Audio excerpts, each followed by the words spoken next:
So far you've been very polite to one another, and there's been a lot of agreement between the two of you, but the reality is you're going for one of three, each one of you is going for one of three of the NUI senator seats. There are 27 people going forward for those, so the competition is very tight. So let me put it to you maybe more directly and bluntly. Professor John Cran, why should the very elite number of people who will be able to vote for the NUI representatives vote for you above Ronan Mullen? Well, I don't want to personalise it to Ronan because I think but you're competing with him, so. Yeah, but I'm competing with all of the 25 other others. 25 others as well. But I will admit that Ronan and I would have a little history when it comes to personal disagreements, not personal disagreements, but ethical disagreements. On issues. I would have a very, very strong track record, I believe, in being a very, very independent voice in favour of patients' rights and in favour of research. I would be also, I think I would have quite a good track record for standing up to attempts to influence this from the outside, particularly sectarianism.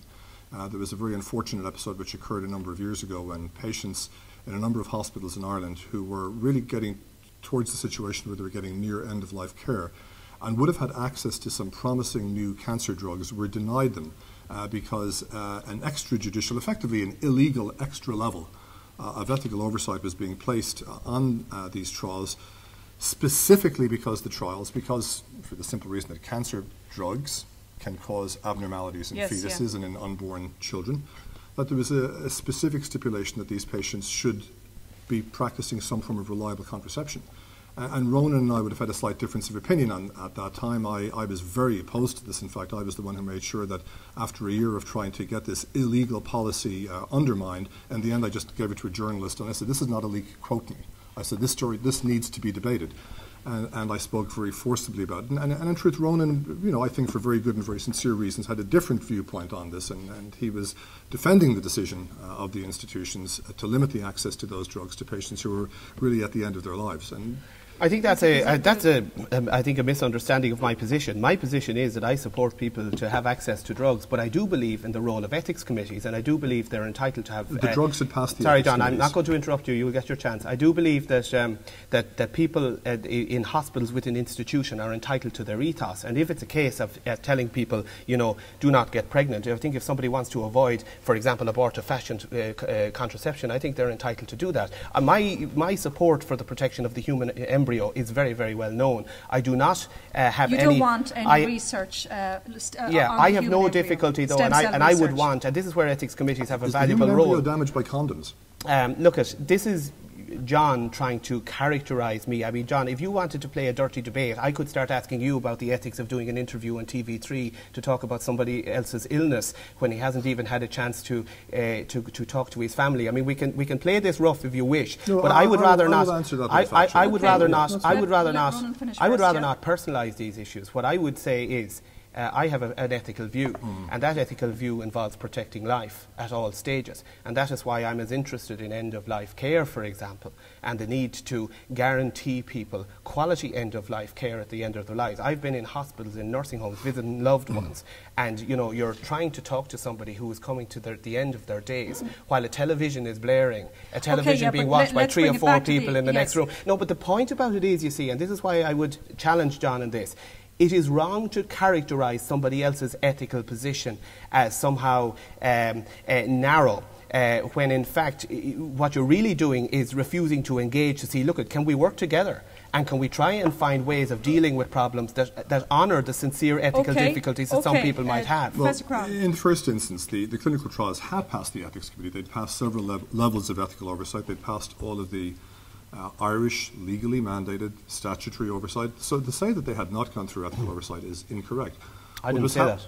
No, you did. You said that you believe in the role of ethics committees. The ethics committees, well, then you should have just approved the trials, Ronan, because they had already... No, John, you were talking about a debate that took place on the radio and that you seem to be obsessed with ever since, rather like Captain Ahab and Moby Dick. And what I found very interesting, you brought this up indirectly, I think, on another radio show recently, and I tried to have a chat with you about it afterwards, and you were running away from me. So, I think, instead of trying to score some kind of an easy hit against another candidate. Concentrate on what's positive about your own campaign. You've got a lot to say for yourself. You're a smart guy. You've got an expertise in certain areas. So have I. When the debates come up in the Seanad, we may take a different view. Hopefully we'll disagree without being disagreeable. But I think it's wrong to try in some way, I don't know, I don't want to use the word smear, but it gets something close to a smear if you're actually trying to characterise me as in some way being kind of blithe about the idea that people wouldn't access medical treatment, because I can assure you nothing would be further from the truth. Okay, John Crown, do you want to come back on that?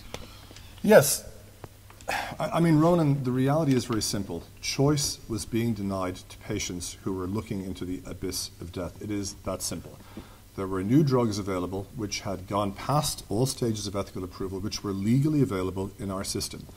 Individuals within institutions blocked access to the choice of those patients to get those drugs because there was a highly theoretical requirement. And let's, I don't. Well, I think we can both agree. We can both agree. We can both agree that people should have access to treatment. Well, you didn't agree with it at the time. No, I didn't. No, I didn't agree.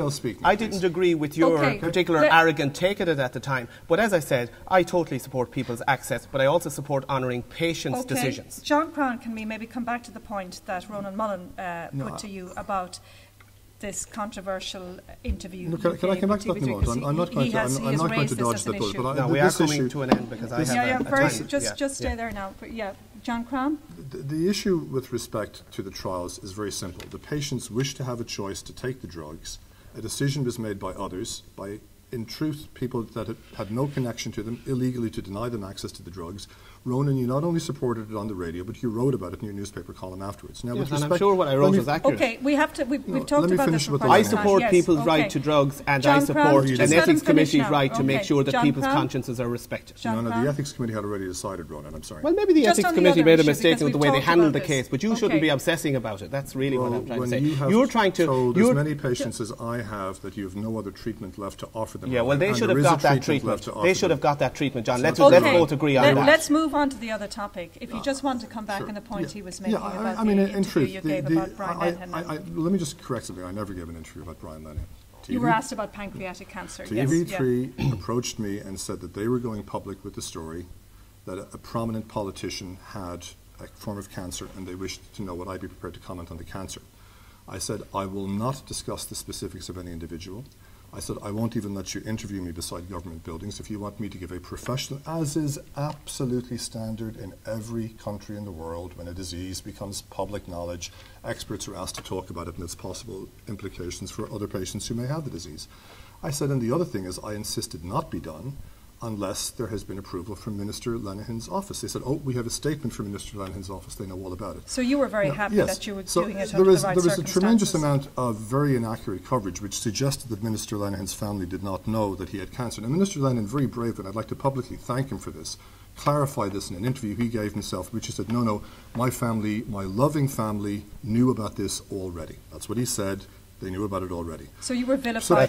So please remember, one other point. That's four other very self-serving as an analysis of what went on. But four organs that published stories to that effect have retracted them. One of them was relieved of €20,000, which I donated to my research fund. I wouldn't take a penny out of somebody else's illness or misfortune in this setting, directly to my research fund. And again, I believe the apologies are there online if people want to see them.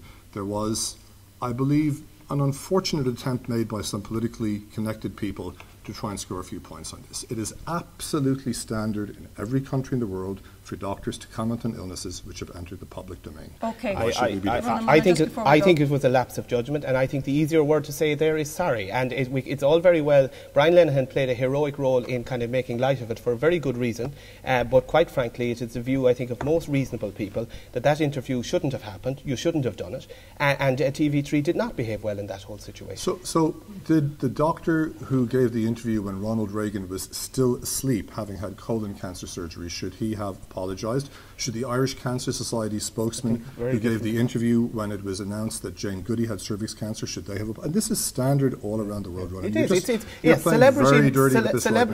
No, I'm just trying to point you out that you're not the only person who can kind of get on the high moral ground and ethics. And in fact, perhaps you shouldn't be so quick to clamber up onto the high moral ground. You made an error of judgment. It gets cold and lonely up on that high moral ground. I think you made an error of judgment, and you should acknowledge it, and people would move on. But the point about it is, you didn't, I think, exercise the best judgment on that occasion. Doesn't mean you're a bad person. It just means you made a bad judgment call. But acknowledging that would be better, I think. I think I made a bad judgment call in terms of the maelstrom. I didn't realise that I was playing with some really, really heavy-duty, dirty players when that thing came out.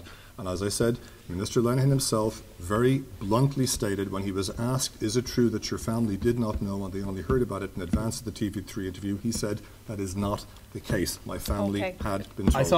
I saw the interview Christmas Eve. There was clearly a desire that story would not have been told in that way, and you were a part of it. And I think celebrity is one thing, medicine is another. I think I would have had no difficulty. I'd have no difficulty if you actually had done an interview about the subject in general that wasn't connected with a particular news story. I think you crossed the line in a foolish way when you went commenting on a news story that was very current about a well-known person who had a very sad story. Okay, we leave it there. But Professor John Crown, Senator Ronan Mullen, thank you very both much. It's a pleasure. And I wish you well, John, in the election. Okay, thank you.